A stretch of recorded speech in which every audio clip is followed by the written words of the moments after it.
Fun little tip. Apparently, ogres evolved from Ogron. Who knew? Welcome to the normal and heroic Twin Ogron raid guide. Alright, we'll start off with the most annoying abilities in this encounter. Phemos' Quake and Blaze. So Phemos casts Quake, which throws his weapons into the ground in random locations in the middle of the room, and causes your entire raid to take pulsating AoE damage. The weapons themselves also have Blaze, which causes them to spawn fire coming out of them in an arcing, rotating path. The Blaze fires will move towards the edges of the room, and any players that come into contact with the weapons or the fire will gain stacks of Blaze, which is a heavy-hitting dot. Anything beyond 5 stacks, and you will most likely die, and at 5 you'll definitely be needing plenty of heals. You'll want to use defensives in case you ever have to actually run through the fire, and try and save your health potion if you take an excessive amount of damage. Now, the last ability you have to worry about from Phemos is called Enfeebling Roar, which he casts at 66 energy. This is a debuff that lasts for 300 seconds and increases damage taken by 300%. However, the way this debuff will work is anyone within 20 yards of Phemos when he casts it will split the debuff. So if you only have 2 people within 20 yards, for example, each will have 150% damage taken and 150 seconds in the duration. So to counteract this, just have as many people stack in as possible and split up the debuff as much as possible. The duration and the magnitude of the actual debuff can stack, so if it's too long, it'll get increased even more the next time the Enfeebling Roar happens. Also, if your tank gets a very high stack of this, he might just actually get one shot from an auto attack or some other ability throughout the fight. So this will be a very high priority. You don't want to rely on just your melee also, you want to make sure your ranged and healers are running in to soak this as well. Okay, moving on to Pole. So just like Phemos, he will cast his first ability at 33 energy. And this is going to be Shield Charge, which, as you can probably deduce for yourself, is a charge with his shield. So he puts his shield in a certain direction, and that's the way he's going to go, and after a few seconds, 3 or 4 seconds, he will charge in that direction all the way to the wall. So you have plenty of time to get out of the charge, but if you don't for whatever reason, I know for a fact that you can deterrence and ice block through it. I would imagine bubbles and other immunities will also work. If you don't have any of those, and you actually do get hit by the charge, 1, he's going to take you out to dinner, and do a ton of damage to you. Next, he'll knock you up, and last, he will leave you with AIDS.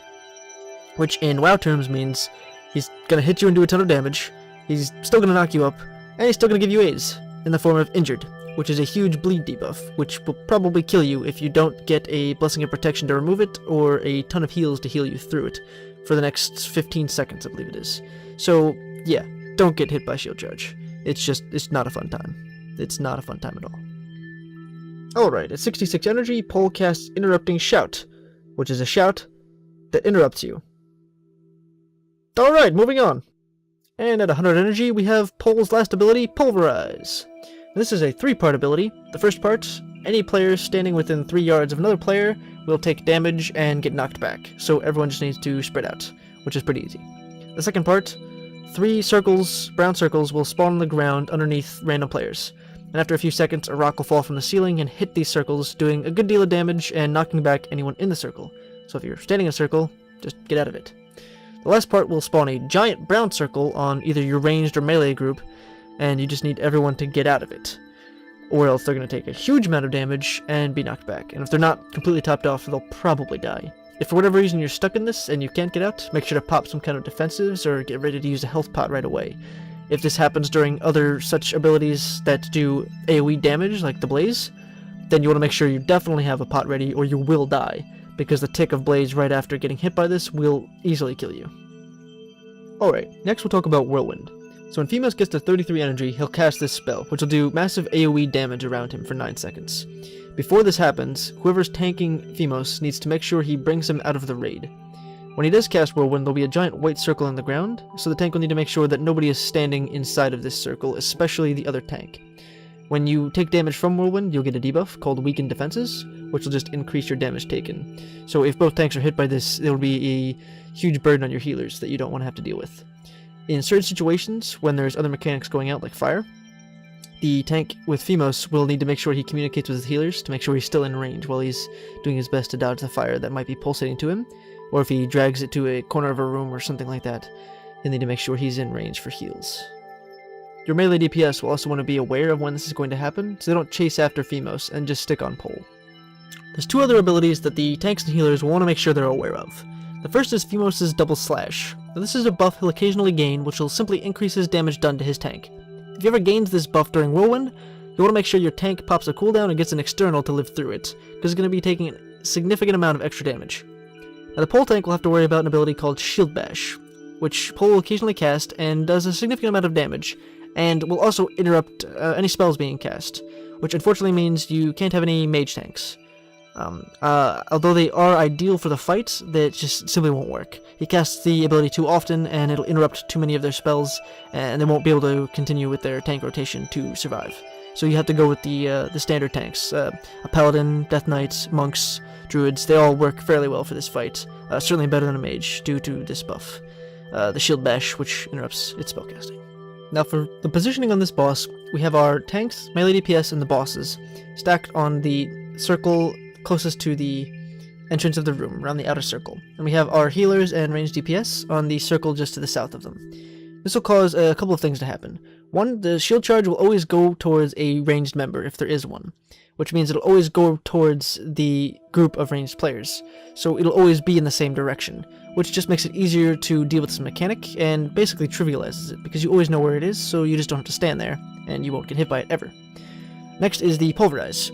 With two separate groups of players, it is very, very easy to spread out 3 yards and not get hit by the first part of the Pulverize, and the 3 mini circles that will drop from the ground in the second part will almost always be at range, so the melee don't need to worry about it. And the giant circle will either spawn in the melee group or the ranged group, and whichever group it spawns on can just move away from it. So essentially this makes for less movement throughout the fight, for at least half of the raid group. Now for the Whirlwind, we tried in our first kill and succeeded with this strat to tank the Whirlwind in the center, though we found later that it was easier to tank the Whirlwind up in the north and have a healer go with the tank and stand in range to heal him, just not get hit by the Whirlwind. And the reason for this was mostly whenever the fire would go out with the Whirlwind, made it a huge amount of damage for the tank in the middle, and also caused some issues with the ranged group getting hit by Whirlwind. So we abandoned that strat after this kill, and we always tank him in the north. It also makes it a bit easier for the mythic strategy, which I'll have a video out for eventually. Alright, now for the actual strategy on this boss that we use. The most important part is you want to keep the bosses together as long as possible. They do share a health pool, so keeping them together will allow multi-dots and cleaves to easily hit both targets and wear them down just that much quicker. Now, the complicated part of this fight is that the bosses, while they cast their abilities at the same levels of energy, they actually generate energy at differing levels, which means the ability occurrences in relative to the other boss's abilities will shift, causing some abilities to overlap with others. So you'll want to make sure that your raid can adapt quickly to the varying combinations of abilities that will come out throughout the fight. And as you try this fight more and more, you'll recognize these, and you'll be able to develop personal strategies to deal with them specifically. So, as you might imagine, something as simple as dodging a shield charge becomes a little bit more complicated when there's a fire on the ground. As you can see in the screen, in this instance, it got me killed, because I'm bad. But, had we not been stacked in the middle, it would have been much, much easier. This is our first kill, which is why we are stacked in the middle, and we aren't off to the side, as I showed you on the map, though that is how we do kill them now. So, like I said, you want to keep the bosses near each other, so that you can cleave. Obviously, when Whirlwind goes out, you want to make sure that your one tank is bringing him away from the raid, so that he doesn't hit any of the melee, or the ranged DPS, or healers, or anyone. And you want to make sure your healers are in range of him, especially if the double slash is going out at the same time. In many instances, we had one of our healers, our Holy Paladin generally, go towards him and stand just outside of the Whirlwind in order to be in range of him. Now for the Enfeebling Roars, this, as you would imagine, just stack up, but it can be complicated when some other abilities overlap, notably Shield Charge and Pulverize. When Shield Charge happens, you'll want to make sure your ranged and healers get closer to the boss, so that as soon as the Shield Charge comes out, your entire group can stack in quickly on Feimos. It generally lines up with the large circle that falls on the ground. When this happens, you'll just need to make sure that your raid group dodges the big circle and stacks in quickly. Generally, the way we did this is, if we're stacked in our appropriate positions, like I showed you on the maps, where the ranged group is in their own circle and the melee and tanks are in their other circle, we just wait for the big circle to come out. If it comes out on melee, the tanks and melee move into the ranged group. and if it comes out in ranged, then the ranged group just moves into melee, takes the Enfeebling, and comes out. Now it is possible that the Enfeebling Shout will also line up with the first stage of the Pulverize, or the second stage. If the first stage happens, you just need to spread loosely around the boss. It is a 20-yard range around him that'll get the Enfeebling Shout, and it doesn't need to be everyone, just as many people as possible. It's better to spread the dot, however, than to not take the pulverizing damage. So you want to make sure that the tank isn't getting one shot, because enough people aren't soaking. If it lines up with the second wave of Pulverize, it's really not that big a deal. Just get out of the 3 circles that spawn on the ground. Now for the Blaze mechanic on this fight, it's actually pretty simple if you're stacking in the side positions, because you'll see from quite a distance where the fire is coming from. And in a lot of cases, one of the weapons will be facing backwards towards you, so you won't have to worry about fire from that weapon at all, just from the other weapon. When you're standing in the middle like we did here, we have to worry about just about every wave of fire that comes off of both weapons, which is a huge amount of fire. But if we're off to the side, we only have to worry about a few waves from at least one of the weapons, if at all, from one weapon if it's facing backwards from us, which means there's a lot less fire to dodge, and we can see it coming and can plan our movements accordingly. The only issue comes when there's a couple of waves of fire that meet up with each other and makes a large wave, and there's no gaps to run through, in which case you want to pop a defensive or disengage or blink any of those abilities through the fire. Don't forget, it is better to run through the fire and take one stack rather than run with it or run in such a way where you take multiple stacks. 1 or 2 stacks can easily be healed through. It's 3, 4, and 5 and upwards that becomes a huge problem. The tanks will want to do their best job with avoiding as many stacks as possible, though in some cases they will take some. Healers will need to be aware of how many stacks they have so that they can pour extra heals into them, and tanks might want to save some cooldowns that they can pop in case they get too many stacks. For the shield charges, if you're standing in the positions I showed you in the map, it trivializes it very much so, because he's always going to target a ranged member in the group, so as long as everyone is stacked in a loose group on that circle, you'll always know exactly where it's going to go, which means your ranged group can split apart without even having to look at where the boss is going to go to confirm it, and the melee can always position themselves so that they don't have to worry about dodging it at all. It makes the mechanic a joke. You don't have to worry about it at all. The only problem is if anybody in your group moves too early, then there's a chance the shield charge will actually target them, and then as other people move to follow that person, it'll actually hit everyone, and it'll probably be a raid wipe. So just be aware of this, and make sure you don't move early. And that is basically our strategy. This boss comes down to dealing with his varying abilities and the varying combination of abilities that you'll see, which will just take some practice to deal with. A lot of the deaths you'll get will occur from people dodging one ability into another. For example, dodging fire and then getting hit by the shield charge because you're not aware.